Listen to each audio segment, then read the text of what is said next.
नमस्कार दोस्तों, स्वागत है आपका आपके अपने चैनल पलकिट पॉलिटिक्स पर।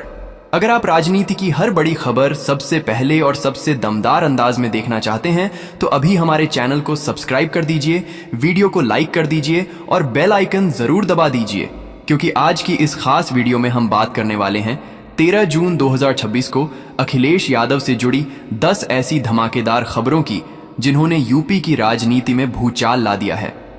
दोस्तों, वीडियो को आखिर तक जरूर देखिए, क्योंकि आखिरी खबर ऐसी है जिसे सुनकर आप भी कहेंगे कि आखिर यूपी की राजनीति किस दिशा में जा रही है। तो आइए बढ़ते हैं पहली बड़ी खबर की ओर। पहली बड़ी खबर राम मंदिर फंड को लेकर सामने आई है। अखिलेश यादव ने सरकार से सीधा सवाल करते हुए कहा कि जनता को यह जानने का पूरा अधिकार है कि राम मंदिर निर्माण के लिए जुटाए गए फंड का इस्तेमाल कैसे और कहां किया गया।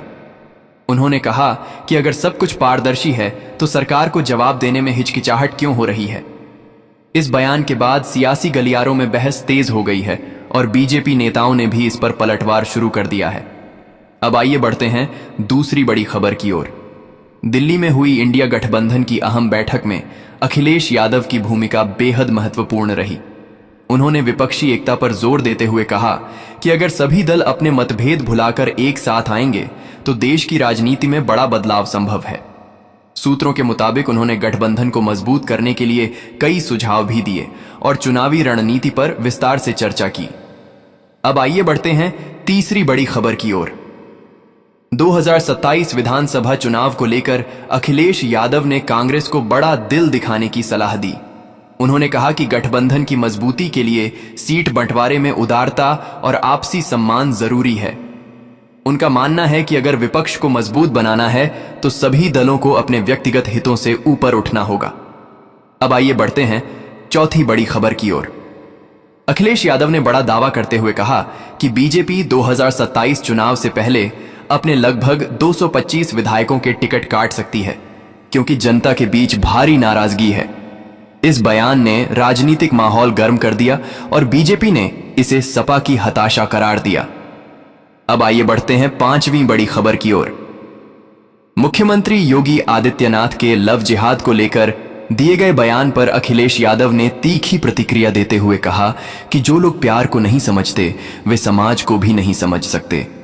उनके इस बयान ने सोशल मीडिया पर नई बहस छेड़ दी और समर्थकों तथा विरोधियों के बीच तीखी प्रतिक्रियाएं देखने को मिली। अब आइए बढ़ते हैं छठी बड़ी खबर की ओर। अखिलेश यादव ने केंद्र सरकार की आर्थिक नीतियों पर सवाल उठाते हुए कहा कि देश में महंगाई लगातार बढ़ रही है, बेरोजगारी युवाओं के भविष्य को अंधेरे में धकेल रही है और आम आदमी परेशान है। उन्होंने आरोप लगाया कि सरकार जनता के असली मुद्दों से ध्यान भटकाने की कोशिश कर रही है। अब आइए बढ़ते हैं सातवीं बड़ी खबर की ओर। इंडिया गठबंधन की बैठक के दौरान राहुल गांधी के साथ सीट शेयरिंग को लेकर भी अहम चर्चा हुई। सूत्रों का कहना है कि अखिलेश यादव ने साफ कहा कि बेहतर तालमेल और स्पष्ट रणनीति के बिना विपक्ष अपनी पूरी ताकत नहीं दिखा पाएगा। माना जा रहा है कि आने वाले दिनों में इस मुद्दे पर बड़ा फैसला लिया जा सकता है। अब आइए बढ़ते हैं आठवीं बड़ी खबर की ओर।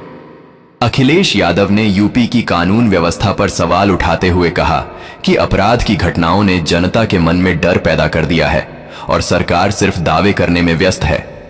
उन्होंने कहा कि जनता सुरक्षा चाहती है और उसे सिर्फ भाषण नहीं बल्कि नतीजे चाहिए।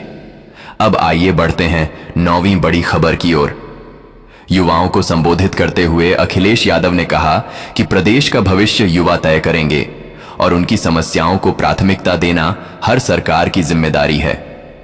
उन्होंने बेरोजगार युवाओं, छात्रों और प्रतियोगी परीक्षाओं की तैयारी कर रहे अभ्यर्थियों के मुद्दों को उठाया और उन्हें संघर्ष जारी रखने का संदेश दिया। और अब बारी है आज की 10वीं और सबसे बड़ी खबर की। अखिलेश यादव ने अपने कार्यकर्ताओं को संदेश देते हुए कहा कि 2027 का चुनाव सिर्फ सरकार बदलने का चुनाव नहीं होगा, बल्कि यह प्रदेश की दिशा और युवाओं के भविष्य को तय करने वाला चुनाव होगा।